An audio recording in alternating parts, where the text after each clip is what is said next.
Welcome to today's Explainer, where we're going to embark on a deep dive into what is, without a doubt, one of the ocean's absolute greatest enigmas. We're exploring a stretch of water that has basically captured our collective imagination, fueled just countless rumors, and, genuinely, baffled experts for decades. Now, this isn't just going to be a collection of campfire ghost stories. We are going to look really closely at the actual historical records, the terrifying disappearances, and the hard science behind a region that some call the most dangerous place on Earth. So, whether you're a hardened skeptic or you're a firm believer in the unknown, I promise you, the facts we're about to uncover are absolutely fascinating. Picture this. It's the afternoon of December 5th, 1945, and a totally routine U.S. Navy training mission takes a deeply terrifying turn. Lieutenant Charles Carroll Taylor, who was a highly experienced pilot leading a squadron of 5 torpedo bombers known as Flight 19, starts transmitting these confused and just increasingly panicked radio calls. His compasses were failing, the weather was rapidly deteriorating, and then he transmitted this chilling final message. "We don't know where we are, the water is green, not white." And after that, as the afternoon turned to evening, the radio just fell dead silent. Okay, let's dive into this, because the aftermath of that silence is honestly staggering. 14 men were on board those 5 aircraft, and not a single piece of confirmed wreckage was ever found. But to make matters even worse, a PBM Mariner flying boat that was sent out to search for them that very same night, it vanished too, taking its entire crew of 13 with it. Ultimately, a Navy Board of Inquiry had to conclude that the loss was due to causes or reasons unknown. And just like that, the defining story of this entire mystery was born, establishing some incredibly high stakes right out of the gate. So where exactly are we talking about here? Well, the Bermuda Triangle isn't a formally recognized boundary on official maps, but it generally covers a massive, massive area, estimated to be anywhere between 500,000 and 1.5 million square miles of the North Atlantic Ocean. It's bounded by the southern tip of Florida, the island of Bermuda, and Puerto Rico. What's kind of wild, though, is that the region's infamous reputation didn't actually explode into pop culture until 1964. That's when writer Vincent Gaddis published an article in Argosy magazine, pointing out this really bizarre pattern of missing vessels in this specific corridor. And he didn't offer any explanations, just questions. And those questions are incredibly hard to answer, mostly because of the region's terrifying depth. And this brilliantly illustrates why things vanish here. The Bermuda Triangle contains the Puerto Rico Trench, which includes something called the Milwaukee Depth. This trench plunges down nearly 27,500 feet. That is the deepest point in the entire Atlantic Ocean. So, to put that into perspective, if a ship or a plane goes down in waters that deep, it enters an abyss that is permanently beyond the reach of almost any recovery effort we have. The ocean doesn't just sink the evidence, it swallows it whole. Now, while Flight 19 definitely made it world famous, reports of unusual occurrences in this area go back much, much further. By the mid-19th century, sailors were already noting sudden violent storms and, occasionally, ships found completely abandoned. We can literally trace this historical timeline of weird events over an entire century. We go from the eerie 1872 discovery of the abandoned Mary Celeste drifting near the Azores, which is often tied into the Triangle's lore, all the way to the USS Cyclops in 1918, Flight 19 in 1945, and a super unusual case in 1967 involving a vessel called the Witchcraft. Let's look a little closer at the USS Cyclops, because the scale of this tragedy is truly shocking. In March of 1918, this massive U.S. Navy supply ship departed Barbados carrying a heavy cargo of manganese ore along with 306 people. She was heading up to Baltimore, but she never arrived. Now, despite the sheer size of this vessel and the huge number of people on board, not a single distress signal was ever sent. Zero. No wreckage was ever found. To this very day, it remains the single largest loss of life in U.S. naval history outside of combat. President Woodrow Wilson famously remarked, "Only God and the sea know what happened to the great ship." Decades later, the mystery evolved with a case that is perhaps even more baffling, mostly because of its incredibly close proximity to safety. In December 1967, a 23-foot cabin cruiser named the Witchcraft radioed the Miami Coast Guard.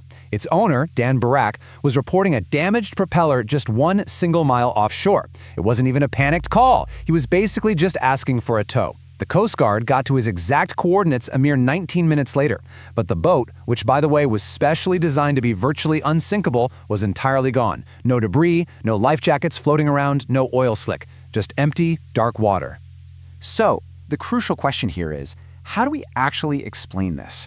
When you strip away all the supernatural theories and the folklore, you're actually left with genuine, scientifically proven environmental hazards that make this heavily trafficked area incredibly dangerous.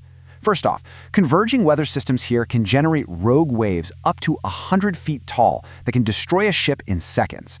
Second, the powerful Gulf Stream current moves through here at up to 5 miles per hour, which means wreckage can be swept hundreds of miles away almost instantly. Add in sudden, violent Atlantic hurricanes, plus the fact that this is one of only 2 places on Earth where a compass points to true north rather than magnetic north, you've literally got a recipe for severe navigational disasters. Now, what's really interesting about this slide is a scientifically grounded alternative theory for some of the faster, completely trace-free disappearances: methane gas. Beneath the ocean floor in this exact region are these massive deposits of methane hydrates. Researchers propose this terrifying 4-step sequence. Basically, if these deposits destabilize, they release enormous quantities of gas. As these huge bubbles rise to the surface, they severely reduce the density of the water. Without that water density to provide buoyancy, a ship passing directly overhead would suddenly lose all its support and sink instantaneously, like literally dropping like a stone in a vacuum. Now, while this has been proven in small-scale laboratory experiments, whether it's actually happened out there in the real ocean remains unproven, but it's a fascinating possibility, right? And just when you think science has completely mapped it all out, the ocean throws us a massive curveball. In a really stunning late 2025 discovery, researchers from Yale University and the Carnegie Institution for Science revealed something completely unexpected buried deep beneath Bermuda. Instead of standard ocean floor geology, they found this massive, hidden slab of ancient volcanic rock, roughly 12 miles thick. This crazy structure essentially acts like a giant buoyant raft, keeping the whole Bermuda platform elevated. Now, the researchers carefully pointed out that this doesn't directly explain the disappearances, but it powerfully underscores a really vital point. We still understand very, very little about the deep geophysics of this region. The ocean is still holding on to massive, undiscovered surprises. Let's move to and see how this builds into a highly skeptical perspective on the whole phenomenon. Author Larry Cush actually spent years deeply investigating these claims for his 1975 book, The Bermuda Triangle Mystery Solved. By digging into historical weather records and original, unedited reports, he uncovered this vast divide between the myth and the reality. See, the myth often claimed that ships vanished in perfectly calm, sunny waters, but Cush's reality? He found that in many, many cases, ships were actually lost in severe, undocumented storms that the original writers simply left out, to make the story sound a little spookier. In some really incredible instances, ships claimed by the Triangle were actually lost way over in the Pacific Ocean, or they even safely made it to port without the media ever bothering to update their stories. Which brings us to a really gripping paradox today. The scientific consensus right now is quite strong. Organizations like NOAA and the U.S. Navy officially dismiss the mystery altogether. They state, pretty firmly, that there is no evidence that disappearances occur with greater frequency here than in any other well-traveled ocean corridor in the world. In fact, the U.S. Board on Geographic Names doesn't even recognize the Bermuda Triangle as a real place. Yet, despite this massive official dismissal, the tension is still there. Because even with all our modern science, our advanced weather tracking, and our deep-sea technology, the most famous cases at the very heart of this legend, Flight 19, the USS Cyclops, the Witchcraft, remain completely and utterly unexplained. So we are left with an ocean that just keeps its secrets really, really well. We've got scientifically proven environmental hazards, we have exaggerated historical claims, and we have a deep, dark trench that hides its wreckage permanently. But at the end of the day, we also have real people who vanished without a single trace, leaving behind only chilling final transmissions and incredibly enduring questions. Based on the evidence we've explored in this explainer today, I want to leave you with this to ponder. In a sea of rogue waves, methane gas, and media sensationalism, is the Bermuda Triangle a genuine unsolved mystery, or is it a beautifully manufactured legend? Let that sink in, and thank you so much for joining me to explore the unknown.